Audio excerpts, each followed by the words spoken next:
detective finds a boy alone on Christmas Eve, silent and scared, wrapped in a scarf far too old for his age. What he discovers next will unravel a mystery buried for 12 years. Thank you so much for watching and for all your comments. Let me know at the end if you like the story, and where you're watching from and why you're following this.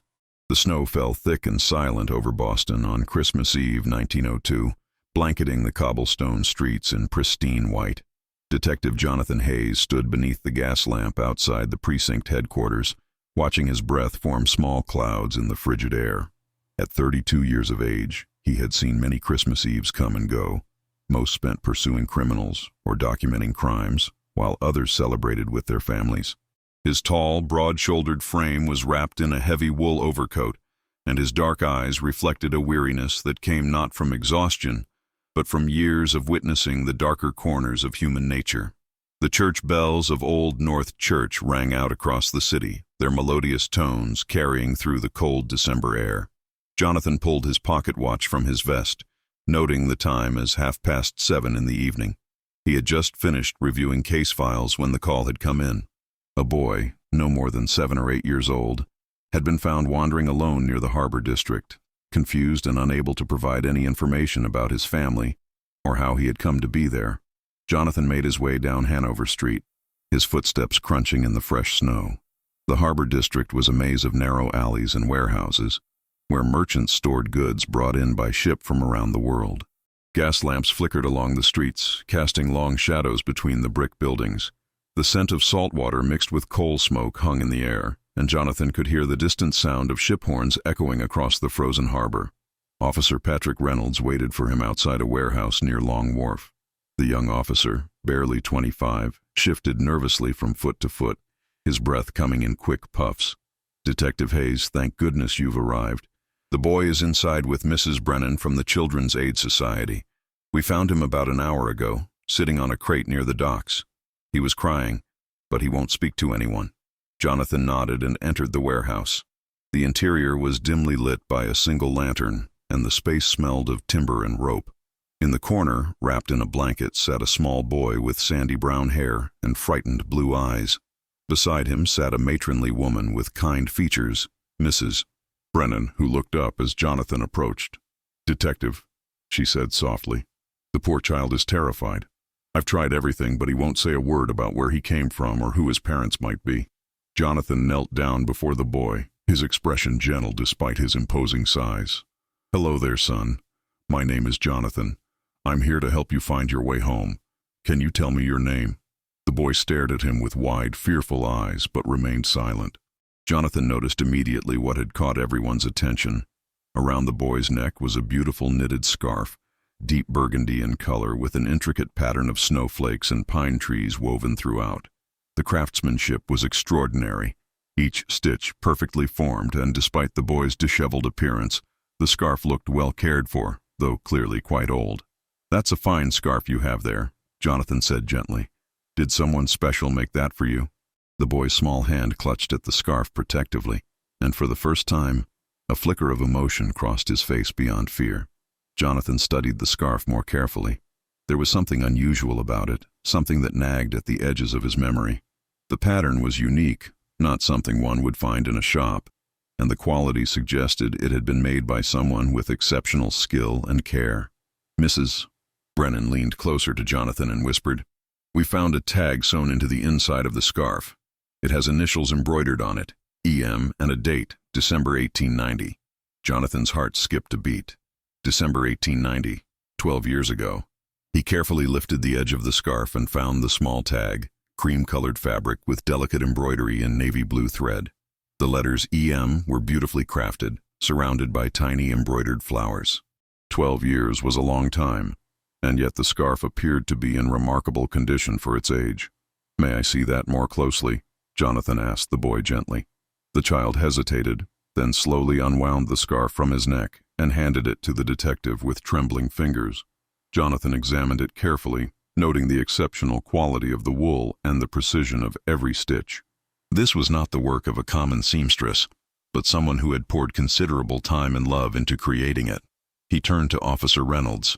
"I need you to check our records for anyone with the initials EM. who might have reported a missing person or a stolen item around 1890 or shortly thereafter. Also, check with the hospitals and orphanages. This scarf was made with great care, which suggests it was meant for someone important to the maker. As Jonathan spoke, a memory stirred in the back of his mind. 12 years ago, he had been a young officer, fresh from training and eager to prove himself. There had been a case, something about a missing child, but the details were frustratingly vague. He made a mental note to review the old case files from that period. The boy began to shiver despite the blanket around his shoulders. Mrs. Brennan produced a flask of warm tea and coaxed him to drink. "There now, child. You're safe. We'll find your family, I promise." Jonathan stood and walked to the warehouse window, gazing out at the snow-covered street. The gas lamps created pools of golden light, and he could see families hurrying home through the cold, arms laden with packages and Christmas greenery. Somewhere in this city, someone was missing this boy, and somewhere perhaps was the woman who had knitted this remarkable scarf 12 years ago. "Detective Hayes," Mrs. Brennan called softly. "The boy just said something." Jonathan turned quickly and returned to kneel before the child. The boy's lips moved, barely audible. "Eleanor," he whispered. "She made it for me. Eleanor made it." "Eleanor," Jonathan repeated gently. "Is Eleanor your mother?" The boy shook his head slowly, tears beginning to stream down his cheeks. "She said she would always protect me. She said the scarf would keep me safe." Jonathan felt a chill that had nothing to do with the winter cold. The initials E.M. Eleanor M. Somewhere in this city was a woman named Eleanor who had knitted this scarf 12 years ago, and somehow this boy had come to possess it. The connection between them stretched across more than a decade, and Jonathan knew with certainty that unraveling this mystery was crucial to finding the boy's family. "Officer Reynolds," Jonathan said decisively, "I want you to take the boy and Mrs. Brennan to the station. Make sure he's warm and fed. I'm going to the records room to search the archives from 1890. There has to be something there that connects to this scarf and to Eleanor M." As Jonathan prepared to leave, the boy suddenly reached out and grasped his hand. The small fingers were ice cold, and Jonathan felt the child's desperation. "Please find her," the boy whispered. "Find Eleanor. She'll know what to do." Jonathan squeezed the boy's hand reassuringly. "I promise you, son, I will do everything in my power to solve this mystery. You have my word." The precinct headquarters was largely empty when Jonathan arrived, most officers having been dismissed early for the holiday. The records room was in the basement, a vast chamber lined with filing cabinets and shelves stacked with ledgers and case files dating back decades. The air smelled of old paper and dust, and a single electric bulb hung from the ceiling, one of the new installations that the city had been slowly implementing. Jonathan began pulling files from 1890, starting with December and working his way backward through the year. Missing persons reports, theft reports, assault cases, all the tragic tapestry of human suffering that passed through police hands. Hours passed as he read through page after page, his eyes beginning to ache from the strain of reading handwritten reports in the dim light. It was nearly midnight when he found it. A report dated December 23, 1890, filed by a young woman named Eleanor Margaret Sullivan. She had come to the station to report a terrible fear. Her infant nephew, the son of her deceased sister, was in danger. The report was sparse on details, noting only that Miss Sullivan was concerned about the child's welfare under the care of his father, a wealthy merchant named Victor Blackwood. The officer who had taken the report, now long retired, had noted that without evidence of actual harm, there was little the police could do. Jonathan sat back in his chair, his heart racing. Eleanor Margaret Sullivan, E.M., the initials on the scarf. He searched through more files and found additional information. Eleanor Sullivan had been 23 years old in 1890, unmarried and working as a teacher at a private school for girls in Beacon Hill.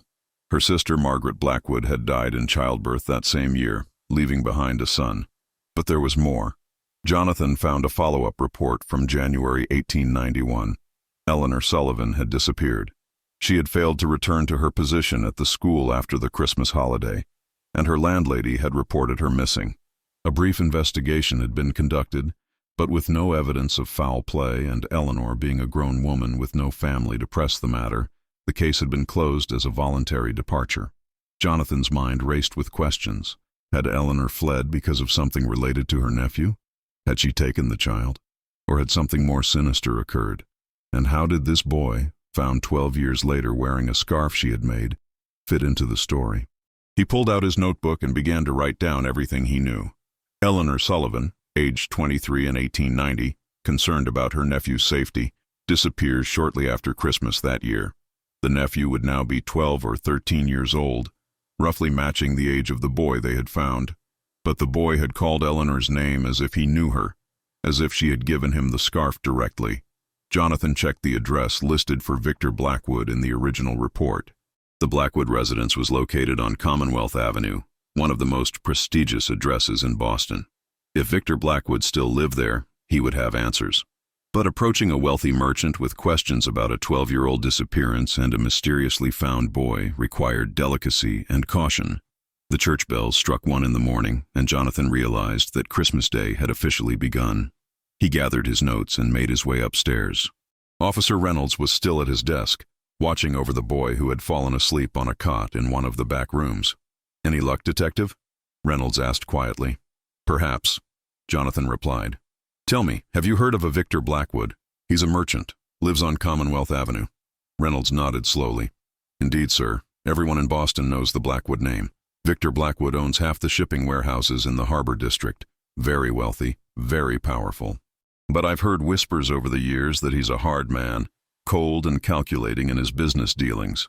Jonathan felt a knot forming in his stomach. If Eleanor Sullivan had been right to fear for her nephew's safety, and if this boy was indeed that nephew, then approaching Victor Blackwood would require careful planning. But it was Christmas Day, and the child needed answers. He needed to be reunited with his family, whoever they might truly be. "Get some rest, Reynolds," Jonathan said. "At first light, we'll pay a visit to the Blackwood residence. In the meantime, I want guards posted discreetly around the station. If someone is looking for this boy, I want to know about it immediately." As Jonathan settled into his office chair to catch a few hours of sleep, he found himself holding the burgundy scarf, running his fingers over the careful stitches. Somewhere in this city, if she still lived, was Eleanor Sullivan. A woman who had knitted this scarf with love and care 12 years ago, perhaps knowing even then that it would serve as protection, as a beacon across time to guide her nephew home. Jonathan silently vowed that he would find the truth, no matter where it led him. The boy deserved that much, and perhaps Eleanor did too. The snow continued to fall outside, blanketing Boston in white silence, as if the city itself held its breath, waiting for the mystery to unfold. The first light of Christmas morning filtered through the frost-covered windows of the precinct, casting pale blue shadows across Jonathan's desk. He had managed only 2 hours of restless sleep, his mind churning with questions about Eleanor Sullivan and the mysterious boy. Rising from his chair, he splashed cold water on his face from the basin in the corner and straightened his vest and coat. Through the window he could see Boston awakening to Christmas Day, smoke rising from countless chimneys as families prepared their holiday meals. Officer Reynolds appeared in the doorway, holding 2 cups of steaming coffee. "Thought you might need this, Detective. The boy is awake and has eaten some breakfast. Mrs. Brennan stayed with him through the night." Jonathan accepted the coffee gratefully, savoring the bitter warmth. "Thank you, Reynolds. Is the boy any more communicative this morning?" "A bit, sir. He told Mrs. Brennan his name is Daniel, but when she asked about his surname or his parents, he became frightened again and refused to speak further." "Daniel," Jonathan repeated thoughtfully. If his theory was correct, this was Daniel Blackwood, son of Margaret Blackwood and nephew to Eleanor Sullivan. But he needed to proceed carefully. 12 years was a long time, and much could have changed. "Prepare the carriage, Reynolds. We'll visit the Blackwood residence within the hour, and bring 2 additional officers. I want them to remain outside with the carriage while we speak with Mr. Blackwood." As Reynolds departed to make arrangements, Jonathan returned to the back room where young Daniel sat on the cot, the burgundy scarf once again wrapped around his neck. Mrs. Brennan sat beside him, her motherly presence providing comfort. The boy looked up as Jonathan entered, his blue eyes clearer now after rest and food, though still haunted by fear. "Good morning, Daniel," Jonathan said gently, kneeling to be at eye level with the child. "You're safe here, and I want you to know that I'm working very hard to understand what happened to you and to find your family. Can you tell me anything about where you were before Officer Reynolds found you by the docks?" Daniel's fingers clutched at the scarf, and he looked down at his lap. "I was running," he whispered. "I heard shouting, and someone told me to run and not stop until I reached the water. It was dark and cold, and I was so scared. but Eleanor's scarf kept me warm, just like she promised it would. Jonathan's heart clenched at the child's words. Daniel, when did Eleanor give you this scarf? Was it recently? The boy shook his head slowly. I don't remember exactly when. I was very small. But I remember her face, her kind smile. She told me that no matter what happened, this scarf would protect me, and that someday, when I was in trouble, it would help bring her back to me. The words struck Jonathan as both poetic and puzzling. How could a scarf bring someone back? Unless Eleanor had known even 12 years ago that the scarf could serve as evidence, as proof of connection. Perhaps she had hoped that if anything happened to her or to Daniel, someone would eventually piece together the clues. Daniel, do you remember a man named Victor? A tall man, perhaps with dark hair, who might have lived in a big house? At the mention of the name, Daniel's entire body went rigid. Terror flashed across his young face, and he began to shake. No, he whimpered. Please don't make me go back there. Please, Detective Hayes. Eleanor said the scarf would keep me safe. She said it would. Mrs. Brennan wrapped her arms around the trembling child, shooting Jonathan a concerned look. The detective stood slowly, his jaw set with determination. The boy's reaction told him everything he needed to know. Victor Blackwood was indeed connected to this mystery, and whatever had happened in that house had left deep scars on this child's soul. Daniel, Jonathan said firmly but kindly, I promise you that I will not let anyone hurt you. You have my word as a detective and as a man. But I need to understand what happened so I can protect you properly and find Eleanor. Can you trust me to do that? The boy looked up at him with eyes that seemed far too old for his young face. After a long moment, he nodded slightly. Eleanor trusted the police once, he said quietly. She went to them for help, but they didn't believe her. They said there was no proof. Jonathan felt a wave of shame wash over him, even though he had not been the officer who had dismissed Eleanor's concerns 12 years ago. The police had failed this family once. He would not allow it to happen again. The carriage ride to Commonwealth Avenue took 30 minutes through snow-covered streets. The city was quiet on Christmas morning. Most families gathered in their homes around warm fires and decorated trees. Jonathan sat in silence, reviewing his approach. He could not simply accuse Victor Blackwood of wrongdoing without evidence, but he needed to gauge the man's reaction to questions about his son and about Eleanor Sullivan. Commonwealth Avenue was a grand boulevard lined with elegant brownstone mansions, their facades decorated with wreaths and garlands for the holiday. The Blackwood residence was among the largest, a 4-story structure with tall windows and an imposing front entrance flanked by marble columns. A thin stream of smoke rose from multiple chimneys, indicating the house was occupied. Jonathan and Reynolds approached the front door while the other 2 officers remained with the carriage. Jonathan lifted the brass knocker and let it fall 3 times. The sound echoed in the cold morning air. After a moment, the door opened to reveal a stern-faced butler in impeccable livery. "May I help you, gentlemen?" the butler asked, his tone suggesting that unexpected visitors on Christmas morning were highly irregular. "Detective Jonathan Hayes and Officer Patrick Reynolds of the Boston Police. We need to speak with Mr. Victor Blackwood on a matter of urgency." The butler's expression barely changed, but something flickered in his eyes. "Mr. Blackwood is not receiving visitors today, Detective. It is Christmas, after all." Jonathan had anticipated this response. "I understand, and I apologize for the intrusion. However, this concerns a child who was found last evening near the Harbor District. We believe Mr. Blackwood may have information that could help us identify the boy and return him to his family." The butler hesitated, then stepped back. "Please wait in the entrance hall. I will inquire if Mr. Blackwood is available." The interior of the Blackwood mansion was as impressive as its exterior. The entrance hall featured polished marble floors, a grand staircase with an ornate mahogany banister, and walls adorned with expensive paintings in gilded frames. Crystal chandeliers hung from the high ceiling, and the scent of pine and cinnamon filled the air from an enormous Christmas tree standing in the corner, decorated with silk ribbons and delicate glass ornaments. Jonathan studied the surroundings carefully. This was a house of wealth and status, but there was something cold about it, something that felt more like a museum than a home. No sounds of laughter or celebration reached them from the upper floors. The silence was almost oppressive. After several minutes, the butler returned. "Mr. Blackwood will see you in his study. Follow me, please." They were led down a corridor lined with portraits of stern-faced men and women, presumably Blackwood ancestors.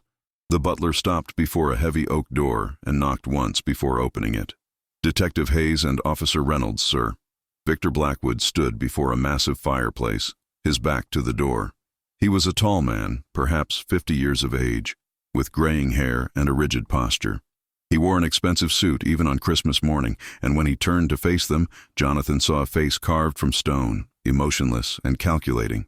"Gentlemen," Blackwood said, his voice deep and controlled, "my butler tells me you found a boy and believe I might have information. I cannot imagine what would give you that impression." Jonathan stepped forward, meeting the man's cold gaze steadily. "Mr. Blackwood, we found a young boy, approximately 12 or 13 years old, wandering near the docks on Christmas Eve. He was wearing a distinctive scarf that we've traced back to a woman named Eleanor Sullivan. Our records indicate that Miss Sullivan was your late wife's sister, and that she expressed concerns about your son's welfare in December of 1890, shortly before she disappeared." For the briefest moment, something flashed across Blackwood's face. Anger, perhaps, or fear.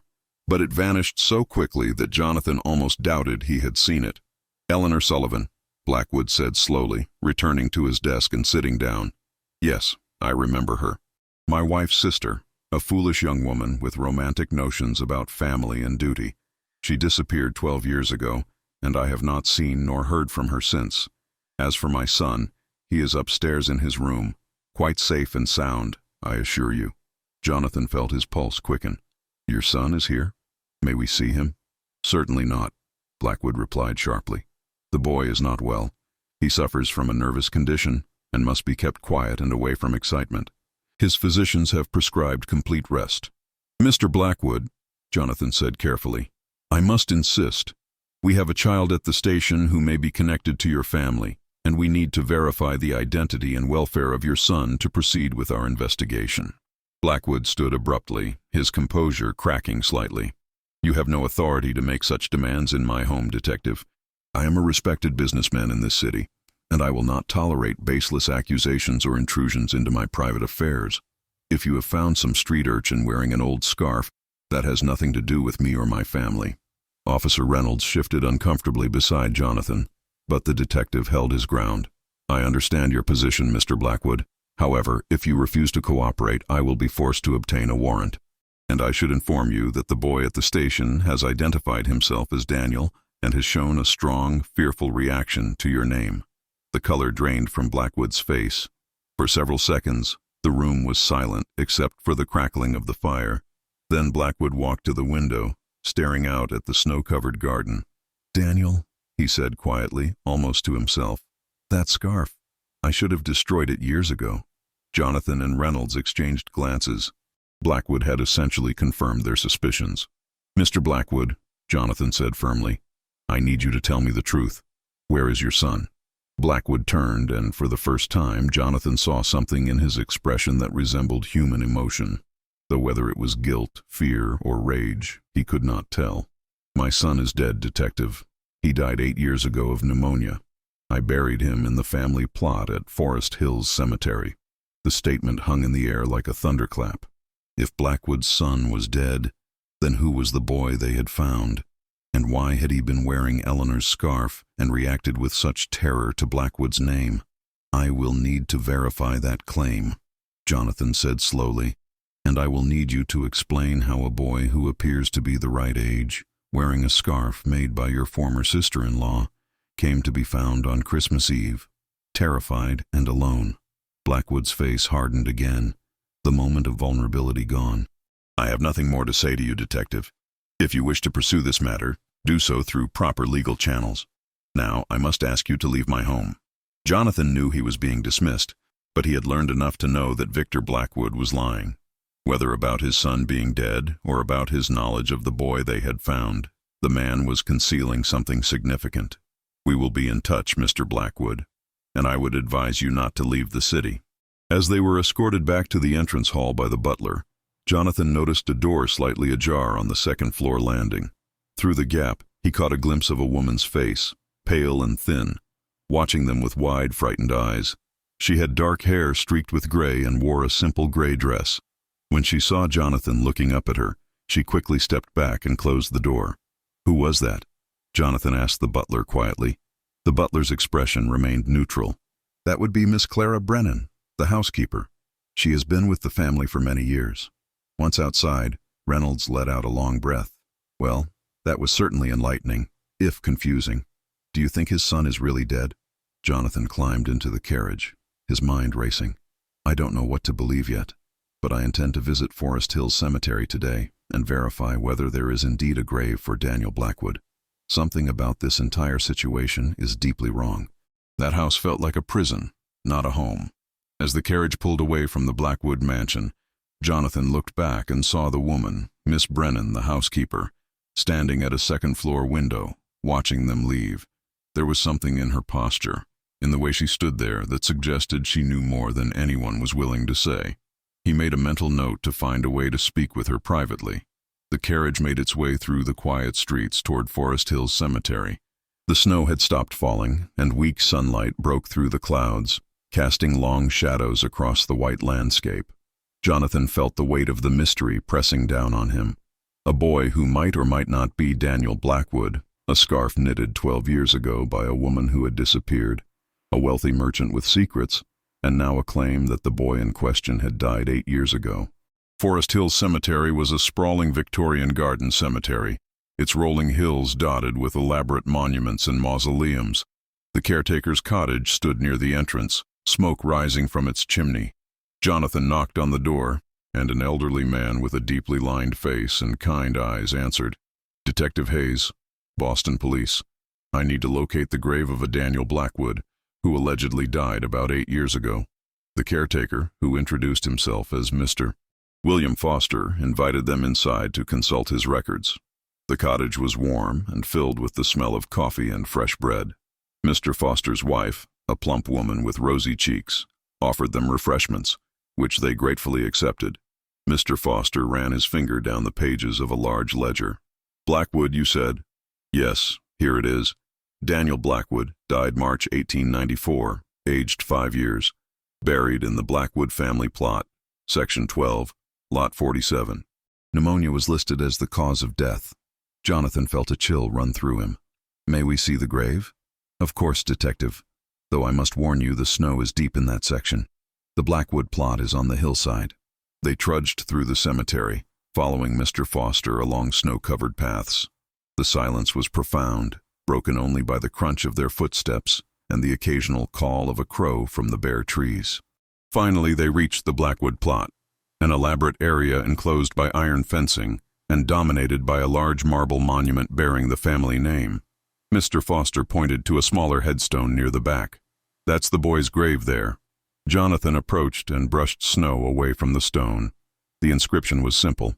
Daniel Blackwood, beloved son, 1889-1894, gone too soon. He stood there, staring at the grave, his mind working through the implications. If Daniel Blackwood was buried here, then who was the boy at the station? And why did he possess Eleanor's scarf? Mr. Foster, Jonathan said slowly, were you working here in 1894 when this boy was buried? The old caretaker nodded. I've been here 30 years, Detective. I remember that funeral. Small affair, surprisingly so for such a wealthy family. Just Mr. Blackwood and a few servants. No other family, no friends of the child. I thought it strange at the time. A little boy buried with so little ceremony. Was the coffin open or closed?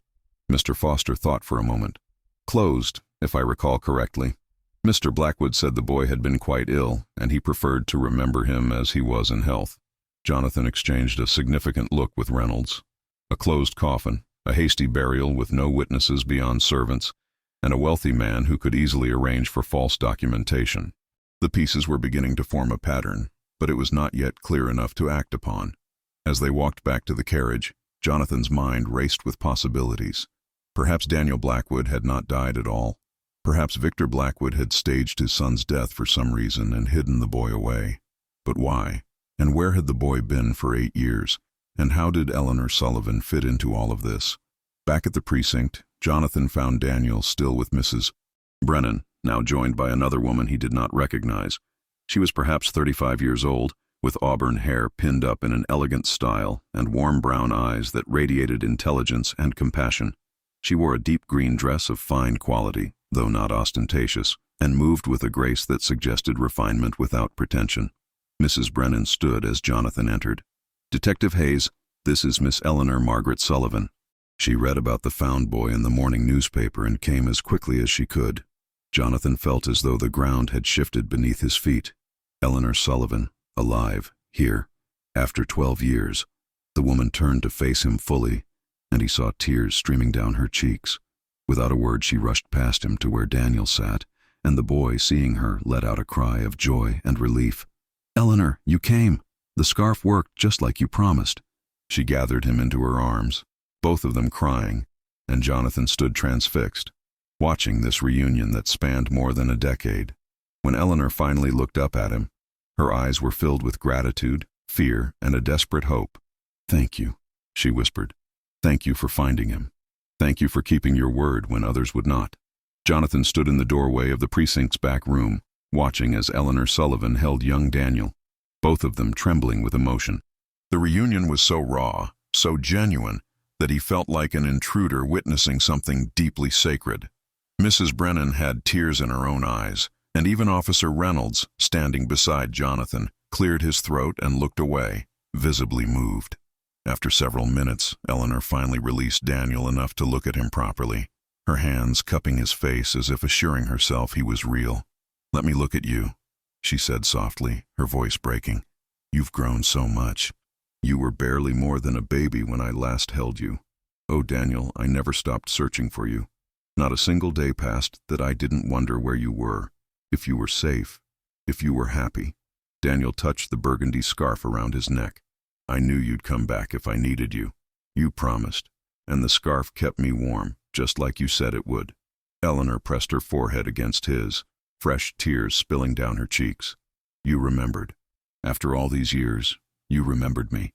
Jonathan finally stepped forward, his detective's mind already formulating the questions that needed answers, but his heart urging him to allow them more time. "Miss Sullivan," he said gently, "I apologize for interrupting, but I need to understand what happened. 12 years ago, you came to the police with concerns about your nephew. Then you disappeared. And now this boy appears wearing a scarf you made, and Victor Blackwood claims his son died 8 years ago. I need you to help me piece together the truth." Eleanor stood slowly, keeping one arm protectively around Daniel. In the lamplight of the precinct, Jonathan could see her more clearly now. She was beautiful in an understated way, with delicate features and expressive eyes that held both strength and sorrow. Her auburn hair caught the light like burnished copper, and despite the obvious strain of years of worry, she carried herself with a dignity that spoke of inner resilience. She could not have been more than 35 years old, though her eyes seemed older, weathered by experiences that had forced her to grow up too quickly. "Detective Hayes?" she began, her voice steadier now, though still thick with emotion. "What I am about to tell you will sound incredible, perhaps even unbelievable, but I swear on everything I hold sacred that it is the truth. My sister Margaret married Victor Blackwood in 1888. She was young, barely 19, and he was a successful merchant nearly 20 years her senior. Our parents had died the year before, and Margaret was desperate for security, for a place in the world. I was against the marriage from the beginning. There was something about Victor that disturbed me, a coldness in his eyes that suggested a man capable of great cruelty." She paused, gathering her thoughts, and Jonathan motioned for everyone to sit. He pulled out his notebook, ready to document everything. Eleanor continued, her hand still resting on Daniel's shoulder, as if afraid he might disappear if she let go. "Margaret gave birth to Daniel in May of 1889. The pregnancy had been difficult, and the birth even more so. She was never strong afterward, always pale and tired. Victor showed no interest in his son beyond ensuring he had a nurse and adequate care. He was disappointed, I think, that Daniel was a small, quiet baby rather than the robust heir he had envisioned. Margaret died in February of 1890, just 9 months after Daniel was born. The doctors said it was complications from childbirth that had never properly healed, but I always wondered if it was simply a broken heart. She had been so unhappy in that house." Eleanor's voice hardened as she spoke of Victor. "After Margaret's death, I went to the Blackwood mansion to see Daniel, to ensure he was being cared for properly. What I found horrified me. The baby was often left alone for hours, crying in his nursery while Victor entertained business associates downstairs. The nurse Victor had hired was neglectful. more interested in socializing with the other servants than attending to a motherless infant. I complained to Victor, but he dismissed my concerns. He told me that I was an unmarried woman with no children of my own, and therefore had no understanding of how to raise a boy. Jonathan wrote quickly, noting every detail. Reynolds had moved closer, listening intently. Daniel had nestled against Eleanor's side, his eyes closed, as if the sound of her voice alone was enough to soothe him.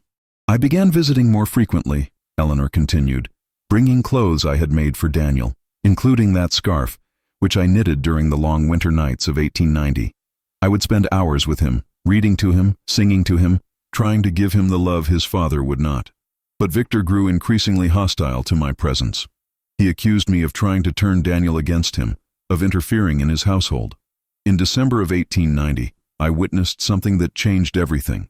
She took a deep breath, and Jonathan saw her hand tremble as she reached up to touch her own throat, as if remembering something painful. I arrived at the mansion unexpectedly one afternoon and heard shouting from Victor's study. I crept closer and heard Victor speaking with a man I later learned was his business partner, a cruel individual named Aldrich Crane. They were discussing financial troubles. Victor's shipping business was failing, hemorrhaging money due to bad investments and stolen cargo. Crane was demanding repayment of substantial loans, threatening to expose Victor's fraudulent business practices to the authorities if he did not pay. Eleanor's eyes met Jonathan's, and he saw the fear still lingering there after all these years. Then I heard Victor say something that made my blood run cold. He said that Daniel was worth more to him dead than alive. He had taken out a life insurance policy on the boy for an enormous sum, enough to cover all his debts and restore his fortune. Crane laughed and asked how Victor planned to accomplish such a thing without raising suspicion. Victor said he would arrange for an accident, something that would appear tragic but natural. A fall down the stairs, perhaps, or a sudden illness.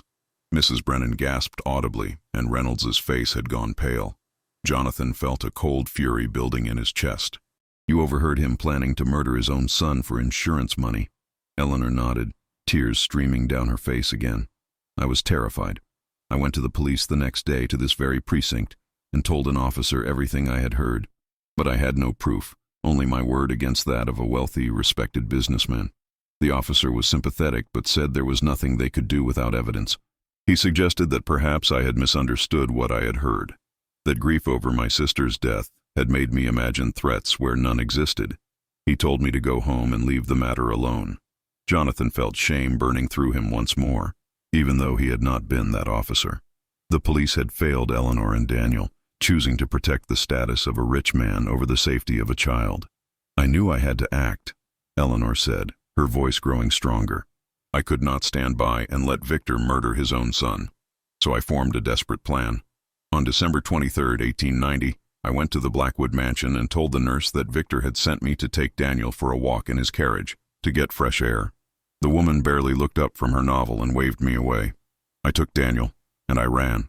I had a friend, a widow named Mrs. Josephine Hartley, who lived in a small town called Millbrook, about 50 miles west of Boston.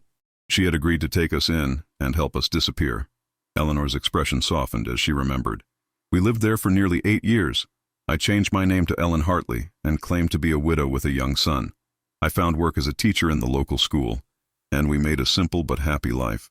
Daniel grew up knowing I was not his mother, but that I loved him as if he were my own child.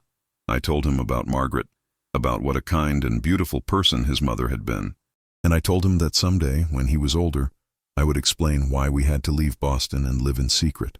Jonathan leaned forward, utterly absorbed in the story. What happened? Why did you return? And how did Daniel end up separated from you? Eleanor's face clouded with anguish. Last week, Mrs. Hartley died suddenly. She was the only person in Millbrook who knew our true identity, and with her gone, I felt we were finally safe enough to consider returning to Boston. I had hoped that enough time had passed, that Victor might have forgotten about the insurance money or found other ways to solve his financial problems. But I was wrong. So terribly wrong.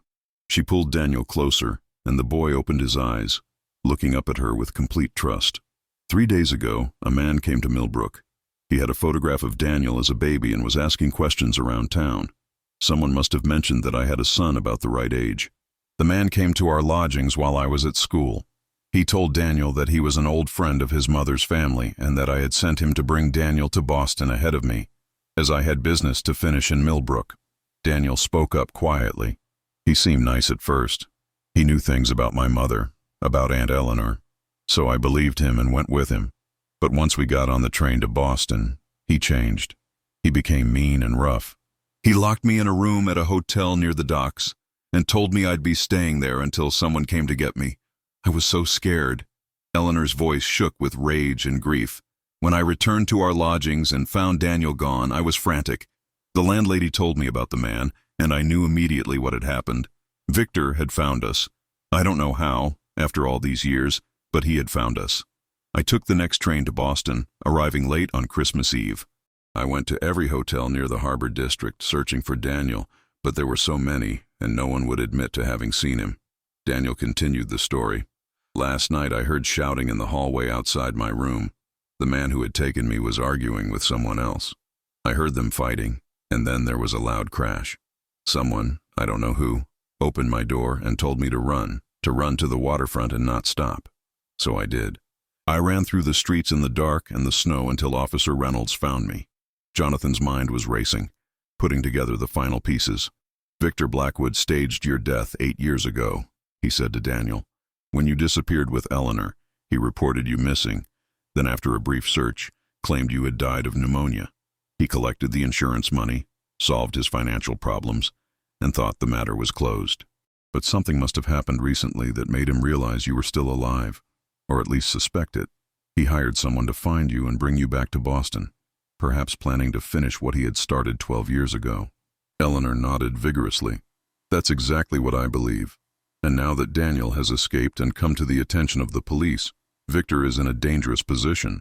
If the truth comes out, he could be charged with insurance fraud at the very least, possibly attempted murder. He is a desperate man, and desperate men are capable of terrible things. Jonathan stood and began pacing, his mind working through their options. Miss Sullivan, you saved this boy's life 12 years ago, but in doing so, you committed what would technically be considered kidnapping. Victor Blackwood, despite his crimes, is legally Daniel's father and guardian. If we reveal the truth without proper evidence, a judge might very well order Daniel returned to his custody. No! Eleanor cried out, standing and pulling Daniel behind her. I will not let that happen. I will take him and run again, disappear so completely that Victor will never find us. Jonathan held up his hand, his expression serious but kind. Miss Sullivan, Eleanor, I am not suggesting we return Daniel to that man. What I am saying is that we need to build an ironclad case against Victor Blackwood before we make any official moves. We need evidence that will stand up in court, evidence that proves his intention to harm Daniel and his insurance fraud. Only then can we ensure Daniel's permanent safety and your freedom from prosecution. Eleanor searched his face, looking for any sign of deception or betrayal. What she saw there must have reassured her because she slowly sat back down, though she kept Daniel close. What do you propose, Detective Hayes? Jonathan returned to his chair, leaning forward intently. I propose that we set a trap for Victor Blackwood. Daniel is the bait, but he will be completely protected at all times. We will let it be known through carefully chosen channels that the boy we found has been identified as Daniel Blackwood, supposedly deceased, and that questions are being raised about the insurance claim from 1894. We will suggest that an investigation is being opened. Victor will have to act to protect himself, and when he does, we will have him. Reynolds spoke up for the first time in many minutes. That's dangerous, sir. If Blackwood is truly capable of murdering his own son, he might try something desperate, which is why Daniel will never actually be in danger. Jonathan replied firmly. He will remain here at the precinct under constant guard. We will use the newspapers to spread the story, making it seem as though Daniel is at a local hospital recovering from exposure. Victor will focus his attention there, not here, and we will have officers watching his every move. Eleanor was quiet for a long moment, clearly torn between fear for Daniel's safety and hope that this nightmare might finally end. She looked down at the boy, who gazed back at her with complete faith. What do you think, Daniel? Detective Hayes promises to keep you safe. Do you trust him? Daniel looked at Jonathan with those wise old eyes. The scarf brought him to me. The boy said simply, and he found you, just like it was supposed to. Yes, I trust him. Jonathan felt the weight of that trust settle on his shoulders like a mantle. He had been a detective for 10 years, had solved dozens of cases, but none had ever felt as important as this one. This was not just about justice for crimes committed. It was about protecting a child and giving Eleanor Sullivan the life she deserved after 12 years of sacrifice and fear. "Then it's settled," Jonathan said. "Eleanor, you will need to stay out of sight for now. Victor must not know you are in Boston or that you and Daniel have been reunited. Mrs. Brennan, can you arrange for Miss Sullivan to stay somewhere safe?" Mrs. Brennan nodded immediately. "My sister has a boarding house in the North End. She's discreet and asks no questions. Eleanor can stay there under an assumed name." "Good," Jonathan said. "Reynolds, I want you to draft a statement for the newspapers. Make it brief but intriguing. Something along the lines of police investigating mysterious boy found on Christmas Eve who bears striking resemblance to supposedly deceased heir of prominent Boston family. We will release it to the afternoon editions. Then I want surveillance on the Blackwood mansion starting immediately. I want to know everyone who comes and goes." As Reynolds left to carry out his orders, Jonathan turned back to Eleanor. In the lamplight, with her guard finally down, she looked exhausted, but also beautiful in her relief and hope. Her eyes met his, and for a moment, something passed between them, an understanding and connection that went beyond the case. "Thank you," she said softly. "Thank you for believing me when no one else would. I only regret that someone did not believe you 12 years ago." Jonathan replied, his voice equally soft. "But I promise you, Eleanor, I will make this right. Victor Blackwood will pay for his crimes, and you and Daniel will finally be free to live your lives without fear." As the afternoon sun broke through the clouds, casting golden light through the precinct windows, Jonathan felt something stirring in his chest that he had not felt in years. It was not just the satisfaction of solving a puzzle or the determination to see justice done. It was something deeper, warmer, connected to the courageous woman before him who had sacrificed everything to save a child who was not even her own. Eleanor Sullivan was extraordinary, and Jonathan found himself wanting not just to solve her case, but to know her, truly know her, beyond the confines of this investigation. But first, they had to catch a would-be murderer, and Jonathan Hayes was determined to do exactly that. The afternoon edition of the Boston Herald hit the streets at 3 o'clock on Christmas Day, and by 4, the entire city was buzzing with speculation. The headline read, "Mystery boy found on Christmas Eve, maybe heir thought dead for 8 years. Police launch investigation into Blackwood insurance claim." The article was carefully worded, revealing just enough to intrigue readers and, more importantly, to terrify Victor Blackwood. Jonathan stood at the window of his office, watching the snow begin to fall again as dusk approached. Eleanor had been safely escorted to Mrs. Brennan's sister's boarding house in the North End, traveling in a covered carriage with her face concealed by a heavy veil. Daniel remained at the precinct, now playing checkers with Officer Reynolds in the back room. The boy's spirits remarkably lifted by his reunion with Eleanor and the promise that his ordeal might soon be over. A knock at the door interrupted Jonathan's thoughts. Officer Thomas Morrison entered, a young detective with sharp eyes and a talent for surveillance. "Sir, we have activity at the Blackwood mansion. 20 minutes after the newspaper hit the streets, a messenger arrived. 10 minutes after that, Victor Blackwood himself emerged and took a carriage to the Harbor District. We have 2 men following him at a discreet distance." Jonathan felt his pulse quicken. The trap was working faster than he had anticipated. "Excellent work, Morrison. I want moment-by-moment updates. And send someone to check every hospital in the city. If Blackwood believes Daniel is at a hospital recovering from exposure, he will try to locate him." As Morrison departed, Jonathan returned to his desk and reviewed his notes. Everything had to be perfect. One misstep, one moment of inadequate protection, and Daniel could be in genuine danger. But more than that, without solid evidence of Victor's criminal intent, a clever lawyer might still find a way to reunite father and son legally, and that was unacceptable. The evening passed slowly, marked by regular reports from the surveillance team. Victor Blackwood had visited 3 hospitals, claiming to be looking for his miraculously recovered son and demanding to see any boys matching Daniel's description. At each location, he had been turned away, told that no such patient was registered. His frustration had been evident, his demeanor growing more aggressive with each refusal. At 8 o'clock, something changed. Officer Morrison returned personally, his face flushed with excitement. "Detective Hayes, Blackwood just met with a man at a tavern near the docks. Our observer recognized him from old case files. His name is Silas Blackburn, a hired thug known for assault, intimidation, and worse." They spoke for 15 minutes and money changed hands. After Blackburn left, Blackwood returned to his mansion. Jonathan stood immediately. "Do we have men following Blackburn?" "Yes, sir. Officer Davies is tailing him now." "Good. I want to know where he goes and what he does." "This is it, Morrison. Blackwood has just hired someone to find and likely harm Daniel. When Blackburn makes his move, we will have the evidence we need." The hours that followed were tense. Jonathan paced his office, unable to sit still, his mind running through every possible scenario. At 10 o'clock, Officer Davies burst through the door, breathing hard. "Sir, Blackburn went to 3 different hospitals, asking aggressive questions about the boy from the newspaper. At the third one, Massachusetts General, he assaulted an orderly who refused to give him information. The orderly is pressing charges, and we have Blackburn in custody downstairs." Jonathan's eyes gleamed with satisfaction. "Bring him to the interrogation room, and send someone to arrest Victor Blackwood immediately. We have conspiracy to commit assault at minimum, and I believe with the right pressure, Blackburn will provide testimony about what Blackwood hired him to do." Within 30 minutes, Victor Blackwood was brought into the precinct in handcuffs, his face a mask of barely controlled rage.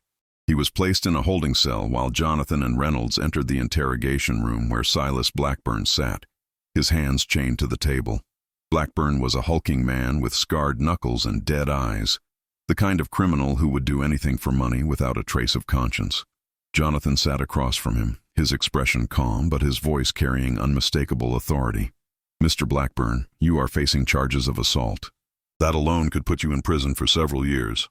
However, I am prepared to offer you a significant reduction in charges if you tell me the truth about your arrangement with Victor Blackwood." Blackburn sneered. "I don't know what you are talking about. I don't know any Blackwood." Jonathan pulled out a photograph that one of his officers had managed to capture earlier in the evening, showing Blackburn and Victor clearly exchanging money in the tavern. "This says otherwise." "You met with Victor Blackwood tonight? He paid you to do something. What was it?" For the first time, uncertainty flickered across Blackburn's brutal features. He had not expected photographic evidence. The camera was still a relatively new tool for police work, and most criminals were not yet accustomed to its implications. "I want a deal in writing," Blackburn said finally. "Full immunity for testifying against Blackwood. Reduced charges," Jonathan countered. 6 months instead of 5 years. But only if your testimony leads to Blackwood's conviction." Blackburn considered this, then nodded slowly. "Fine. Blackwood hired me to find a boy, a kid about 12 or 13 who was supposedly at one of the hospitals. He gave me a description and told me that once I found him, I was to take him to an abandoned warehouse on Atlantic Avenue. He said the boy was his son who had run away, and he just wanted him brought home. But he also said that if the boy resisted or tried to call for help, I should use whatever force was necessary to keep him quiet. And he said that after I delivered the boy to the warehouse, I would receive another payment and my job would be done. Whatever happened after that was not my concern." Jonathan felt cold fury wash over him. Victor had essentially hired Blackburn to kidnap Daniel and deliver him to a location where Victor could do whatever he planned without witnesses. It was attempted conspiracy to commit murder, or at the very least, kidnapping and child endangerment. "Thank you, Mr. Blackburn," Jonathan said, standing. "Officer Reynolds will take your full statement in writing. You have just saved yourself years in prison." Jonathan left the interrogation room and walked to the holding cells, where Victor Blackwood sat on a narrow bench, his expensive suit rumpled and his face pale. When he saw Jonathan approaching, he stood and gripped the bars. "This is outrageous, Detective. I demand to be released immediately. I have done nothing wrong." Jonathan stopped just outside the cell, his expression hard as granite. "Victor Blackwood, you are under arrest for conspiracy to commit kidnapping, conspiracy to commit murder, insurance fraud, and child endangerment.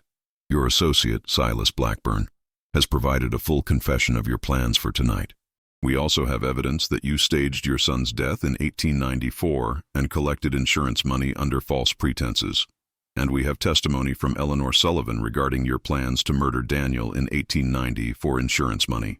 The color drained completely from Victor's face. "Eleanor? That is impossible." Eleanor Sullivan disappeared 12 years ago. She is very much alive, Jonathan said with satisfaction. And she has been protecting your son all these years from a father who valued money more than his own child's life. You are finished, Mr. Blackwood. Your wealth and status cannot save you from the evidence we have compiled. Victor's composure finally shattered. He sank back onto the bench, his hands trembling. You do not understand, he said hoarsely. I built an empire. I gave that boy everything. And he was weak, sickly, nothing like a son of mine should be. When my business failed, when everything I had worked for was crumbling, what was I supposed to do? He was worth more dead than alive. It was a practical decision. Jonathan felt disgust rise in his throat. You just confessed to planning your son's murder. Officer Reynolds, add that to the charges. Reynolds, who had been standing nearby with his notebook, nodded and began writing furiously. Victor realized what he had done and tried to retract his words, but it was too late. In his arrogance and anger, he had sealed his own fate. The next morning, December 26th, dawned clear and cold. Jonathan had worked through most of the night, ensuring that every piece of evidence was properly documented and that the case against Victor Blackwood was airtight. The district attorney, summoned from his Christmas celebrations, had reviewed the evidence and declared it overwhelming. Victor would be formally charged and held without bail pending trial. At 9 o'clock, Jonathan made his way to the boarding house in the North End, where Eleanor was staying. He climbed the narrow stairs to the 3rd floor and knocked gently on the door.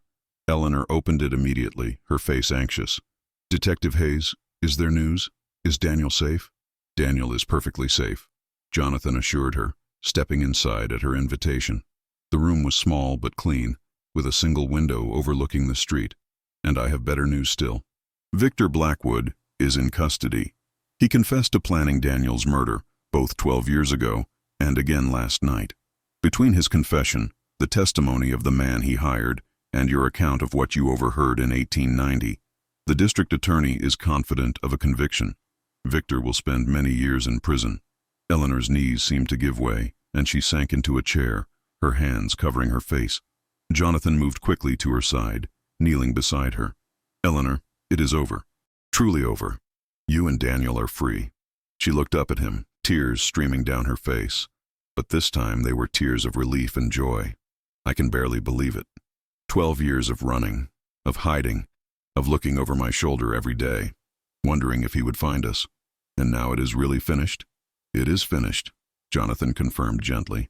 He found himself reaching out to take her hand, a gesture that went beyond professional comfort. Her fingers were cold, and he wrapped his larger hands around them, trying to warm them. You were incredibly brave, Eleanor. What you did, saving Daniel and protecting him all these years at great cost to yourself, that was extraordinary. Eleanor's eyes met his, and in the morning light streaming through the window, Jonathan could see flecks of gold in their brown depths. She was even more beautiful than he had first thought, but it was not just her physical appearance that drew him. It was her courage, her compassion, her fierce determination to protect an innocent child. She was everything he had ever admired in a person. I could not have done it without you, Eleanor said softly. You believed me when you had no reason to. You fought for Daniel when others might have simply returned him to his father based on legal grounds alone. You are a good man, Jonathan Hayes. The use of his first name sent a warmth through Jonathan's chest. I want to ask you something, he said, still holding her hand. What will you do now? Will you return to Millbrook? Eleanor shook her head slowly. There is nothing for me there anymore. Mrs. Hartley is gone, and that life was always temporary, always shadowed by fear. I think I would like to stay in Boston, to make a real life here for Daniel and myself. He deserves to grow up in the city where his mother lived, to know his heritage without fear. I am glad, Jonathan said, and he realized he meant it with his entire being. The thought of Eleanor leaving, of never seeing her again, was suddenly unbearable. Eleanor, I know this is perhaps too soon, and I may be overstepping, but I find myself hoping that our acquaintance will not end with the conclusion of this case. I would very much like to call on you properly, if you would permit it. A blush rose in Eleanor's cheeks, and a smile, the first genuine smile Jonathan had seen from her, transformed her face. I would like that very much, Jonathan. But what about Daniel? I know that legally, I have no claim to him. He is Victor's son, and with Victor in prison, The courts will have to decide his guardianship. Jonathan had anticipated this question and had already discussed it with the district attorney. Given the circumstances, and given that you have been his sole caretaker for 8 years, I have spoken with the authorities about allowing you to petition for legal guardianship. The district attorney supports the petition, as do I. Victor's parental rights will be terminated given his criminal conviction and his demonstrated intent to harm Daniel. There may be distant relatives who could contest it, but I doubt any will emerge, and if they do, your years of devoted care will weigh heavily in the court's decision. Eleanor's eyes filled with fresh tears. You have thought of everything. You have given us back our lives, Jonathan. I do not know how I can ever thank you. You already have, Jonathan said, standing and helping her to her feet. Their faces were close, and he could smell lavender in her hair. By trusting me, by being the remarkable woman you are, that is thanks enough. They stood there for a moment, hands still clasped, and Jonathan knew with certainty that this was the beginning of something profound. He had solved many cases in his career, had seen justice served countless times, but he had never felt this sense of completion, of rightness, that he felt in Eleanor's presence. A knock at the door interrupted the moment. It was Mrs. Brennan's sister, announcing that Daniel had arrived, brought by Officer Reynolds. Eleanor released Jonathan's hand reluctantly and opened the door. Daniel rushed in, immediately wrapping his arms around Eleanor's waist. Is it true? Is it really over? Officer Reynolds said the bad man is in jail and can never hurt us again. It is true, my darling boy, Eleanor said, stroking his hair. We are safe now. We can finally stop running and start living. Daniel looked up at Jonathan with gratitude shining in his young eyes. Thank you, Detective Hayes. You saved us. You are a hero. Jonathan knelt down to be at Daniel's level. You are the hero, Daniel. You were brave when you needed to be, and you trusted in the people who loved you. That took tremendous courage. Over the following weeks, as winter settled deep over Boston, several things happened in quick succession. Victor Blackwood's trial was swift and conclusive. The evidence against him was overwhelming, and his own confession sealed his fate. He was sentenced to 20 years in prison for insurance fraud, conspiracy to commit murder, and child endangerment.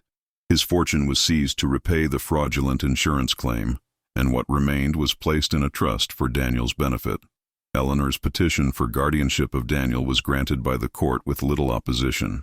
A distant cousin of Victor's had briefly considered contesting it, but withdrew after learning the full story. The judge, moved by Eleanor's years of selfless devotion, declared that no one could be a better guardian for Daniel than the woman who had sacrificed everything to protect him. Eleanor found a position teaching at a girls' school in Back Bay, and she and Daniel took rooms in a modest but comfortable boarding house not far from the school. Daniel enrolled in a local academy and quickly made friends, his natural intelligence and kind nature making him popular among his classmates. And Jonathan Hayes found himself spending increasing amounts of time in their company. What had begun as professional duty had evolved into genuine friendship and then, gradually and naturally, into something deeper. He would call on Eleanor in the evenings after his work at the precinct was done, and they would walk together through the snowy streets of Boston, talking about everything and nothing. Sometimes Daniel would accompany them, and Jonathan found himself enjoying the boy's company as much as Eleanor's, teaching him about the city and its history, taking him to see the ships in the harbor and the shops on Washington Street. By February, it was clear to everyone who knew them that Jonathan and Eleanor were courting. Mrs. Brennan, who had played such a crucial role in bringing them together, beamed with satisfaction whenever she saw them. Officer Reynolds teased Jonathan good-naturedly about being distracted at work, but even he had to admit that his superior's happiness was evident and well-deserved. On a cold evening in late March, as the first hints of spring began to show in the budding trees of Boston Common, Jonathan and Eleanor walked together under the gas lamps, their breaths forming small clouds in the air. Daniel had stayed home with a neighbor, giving them a rare evening alone. Eleanor, Jonathan said, stopping beneath a lamppost and turning to face her, these past 3 months have been the happiest of my life. You and Daniel have become so important to me, more important than I ever imagined possible. I find myself thinking about the future, about what it might hold, and I cannot imagine that future without you in it. Eleanor's eyes glistened in the lamplight. Jonathan, I feel the same way. You have given us so much. Safety, justice, and your heart. I never thought I would find love again after so many years of fear and hiding. But you have shown me that it is possible to trust again, to hope again, to dream of a life filled with happiness rather than merely survival." Jonathan reached into his coat pocket and withdrew a small velvet box. Eleanor gasped softly as he opened it to reveal a simple but beautiful ring with a small diamond. "Eleanor Margaret Sullivan, would you do me the extraordinary honor of becoming my wife? Would you allow me to be not only your husband but also a father to Daniel? I promise to love you both, to protect you, and to spend every day trying to be worthy of the gift you would be giving me." Tears streamed down Eleanor's face as she nodded. "Yes, Jonathan. Yes, 1,000 times yes. I would be honored and overjoyed to be your wife." Jonathan slipped the ring onto her finger, and then, under the soft glow of the gas lamp with snow beginning to fall gently around them, he kissed her. It was a kiss filled with promise, with the knowledge that they had both found what they had been searching for without even knowing they were searching. It was a kiss that spoke of trials overcome and a future bright with possibility. When they returned to the boarding house to share the news with Daniel, the boy's reaction was pure joy. He hugged Jonathan fiercely and declared that he had been hoping for exactly this outcome. "I knew from the beginning that you were meant to be part of our family," Daniel said. "The scarf brought you to us for a reason." The wedding took place in June, in a small church near Boston Common. Mrs. Brennan and her family attended, along with many of Jonathan's colleagues from the precinct. Daniel served as ring-bearer, wearing a new suit and beaming with pride. Eleanor wore a simple but elegant gown of cream-colored silk, and she had never looked more beautiful. As Jonathan watched her walk down the aisle toward him, he marveled at the journey that had brought them to this moment. It had started with a case, with a boy found on Christmas Eve wearing a scarf knitted 12 years ago. But it had become so much more than that. It had become a story of courage and love, of justice served and wrongs righted, of 3 people who had found each other against all odds and formed a family bound not by blood but by choice and devotion. After the ceremony, as they stood together on the church steps with Daniel between them, Jonathan looked at his new wife and stepson and felt a completeness he had never known before. Eleanor squeezed his hand, and Daniel grinned up at them both, the burgundy scarf still around his neck despite the warm June weather. It had become his talisman, his reminder of the love that had protected him and brought them all together. "What are you thinking?" Eleanor asked softly, seeing the expression on Jonathan's face. "I am thinking that sometimes the most important cases we solve are not about catching criminals or uncovering evidence," Jonathan replied. "Sometimes they are about finding where we truly belong. And I belong with you, with both of you, for the rest of my life." Eleanor leaned against him, her head resting on his shoulder. "We belong together," she agreed. A family, at last. As they walked together into their new life, the church bells rang out across Boston, their joyful sound carrying on the warm summer breeze. The mystery of the scarf had been solved, justice had been served, and 3 hearts had found their home. It was, in every way that mattered, a perfect ending and a beautiful beginning. The years that followed were filled with happiness. Jonathan continued his work as a detective, earning a reputation as one of Boston's finest. Eleanor flourished in her teaching position and became known for her compassion and dedication to her students. And Daniel grew into a fine young man, eventually studying law with the dream of helping others the way Jonathan had helped him. But they never forgot where they had begun. Every Christmas Eve, the 3 of them would stand together by the window, watching the snow fall over Boston, and Daniel would touch the burgundy scarf that hung in a frame on their wall, a permanent reminder of the love that had saved him and brought their family together. And Eleanor would smile at Jonathan, her eyes reflecting the gas lamps outside, and he would take her hand, knowing that finding her had been the greatest gift of his life. The scarf had indeed worked its magic, just as Eleanor had promised Daniel 12 years ago. It had kept him safe, and it had brought them all home to each other, where they belonged.